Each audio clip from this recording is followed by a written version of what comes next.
What happens? Okay. Hello. Thank you Hi. for joining me, Dee. Hello. All right. So we've got a couple of people who are going to be watching this.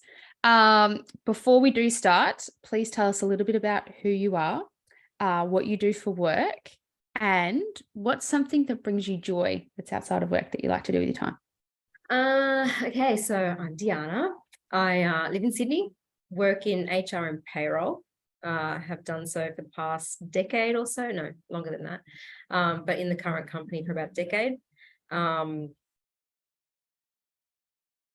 What else? What else do I need to tell you? What brings me joy? What brings you joy? Yeah. What else do you like to do with your time? My girl Chili brings me joy. So my dog. Who's Chili? Dog. My dog. She's Awesome. my fur kid. So getting out with her and going on little adventures and travel. Travel is another thing that brings me joy. Ooh, I love that. Yeah. And what else do you do with your time? Because we're on a lot of similar courses and educational stuff. We have a lot of similar interests we always end up on. What are some other stuff that you like to learn outside of work? I'm learning to trade. So that's Awesome. one thing that, learning to trade and just trying to be a better human. So, whether it's exploring spirituality, whether it's exploring, learning more about me and like my relationship with money, my relationship with the people in my life, just building better connections. So just trying to be a better human. I love that. Beautiful, better connections. That's Yeah. cool. And we've had an awesome connection. So speaking of, Yes. Before meeting me, what was one of the things that you think that was holding you back from buying your next investment property? Actually, let's go back a step before we do that. How many properties did you have before we met? Do you have two? Or you just had the one? I have had others, but when we met, I only had the one. You had the one. Right, cool. Now, what was the core reason for you reaching out to me? I loved your vibe, one, right? You came across as someone who knew their stuff, right? Yeah, you can shit on you. Who cares? Yeah. Who knew their stuff, and I wanted someone that would show me the best way to go forward, right? There were things that I was missing, and I knew that you'd be able to bring those to show me what it was that I was missing, or things that I could improve on. And what was the thing you think that was holding you back from just going out and buying your own property all on your own, your next one? Because you'd already bought two, right? Yeah. Why not? Why can you do the next one on your own? Three. So that when we met, I'd only had the one, right? And that's the thing, like if I had known certain things that you and I had discussed during our time, then I would never have sold my very first one. I would have kept it because that was paying itself off, right? But yeah, and I had looked at buying other properties, but I guess I was always scared that I was going to buy a lemon, that I was going to buy a property that wasn't going to do what I needed it to do. It was always a fear of, am I making the right choice with this property? And is it going to serve its purpose? And so that would kind of hold me back because I just wasn't sure if I was buying in the right area, if I was buying at the right time, if all of those little things that just held me back. Like, is it the right thing? Yeah, awesome. And so, and then you reached out to me and then we started working together. Yep. So what do you think is one or two big things that you've learnt from me during your investment journey together?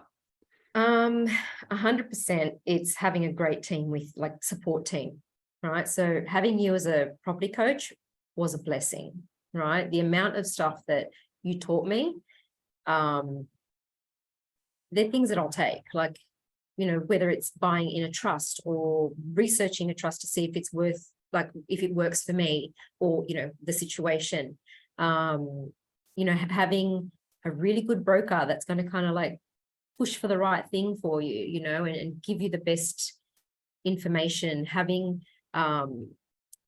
people on your team that are actually on your team and not just someone that you're paying to get something done.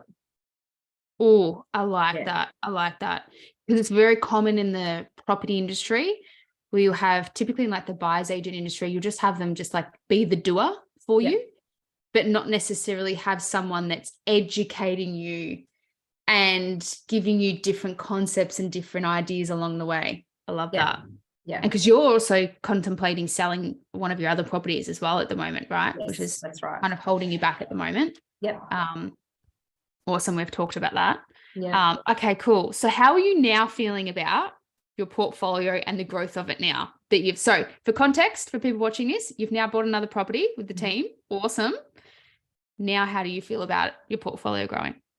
Oh, really good. I love it. Having the forecast that Dashdot did is amazing because I can look at that and go, wow, this actually is reassuring that I can reach the goals that I have. And yes, one of the original property that I have or had is holding me back from, buying the next property sooner. So if I hold on to it, it'll take me a little bit longer to get there, but that's just something I'm contemplating at the moment. But I feel a lot better about, how it's all tracking. Like now got this place secured. I love the fact that it is positively geared, right? I feel like I've got a solid ground. Awesome. Yeah. And it's funny because a lot of people don't understand when I talk about feelings as much. There's this, it's building wealth has a big feeling. And one of those feelings is the sleep factor. Can I sleep at night? Knowing that I'm making the right decisions and I've got exit strategies. That's cool. All right. Yeah. I love that. All right. So one last question for you before we wrap this one up. Yep. If there was any other woman out there, single lady on their own, working a job, and potentially have tried doubling in a couple of investment properties like yourself, what's one piece of advice that you would give them starting off and how to think about building their portfolio?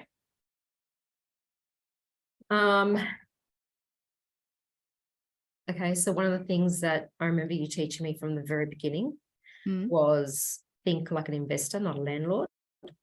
Oh, yeah. I love that. What does that mean? So when I was looking at properties to buy before I met you, I was looking at them as if, one, like, would I live here, right? And then, is it nice enough? Is it this, and that? Like, that's one of the things that I would look at. But the other thing is look at the property as something that someone can live in. They'll pay you rent. You take that money and do whatever you need to do with it, right? Instead of, okay, I need to be invested in every single maintenance thing, every single issue with the place. You've got a property manager to do that. So, you set your limits, you do whatever you need to do that with your property manager so they know where they would have to come to you, right? And where you're like, no, you're free to do this because it's under a $250 or $300 repair, just fix it. You don't have to sit there and worry about every single detail. It's taken care of itself. Awesome. So that sounds like another thing of like leaning on your team. Don't try and be control freak. I love that. Yes. So for context for those watching, what that is, I love this sentence. It just came to me one day. The difference between a landlord is a lord of the land. They're like, I'm a control freak. I need to know it all. And it's like, no, you don't. You just need to control the numbers. That's it. That's the difference between an investor versus a landlord. And I love that now that you're now looking at that as well, Dee. And that'll help you as well now be a lot more, take a passive approach to building a portfolio as opposed to being so active. Because I mean, that's what we all want, right? We all just want to passively have money coming into us whilst we sleep. So absolutely. I love that. Awesome. Well, I think there's a cool few nuggets in there. Yeah. Love all that. Thank you so much. Is there anything else you'd like to say before we wrap up? No, it's just been an absolute pleasure to work with you. So thank you. Legend. Thank you. Appreciate you.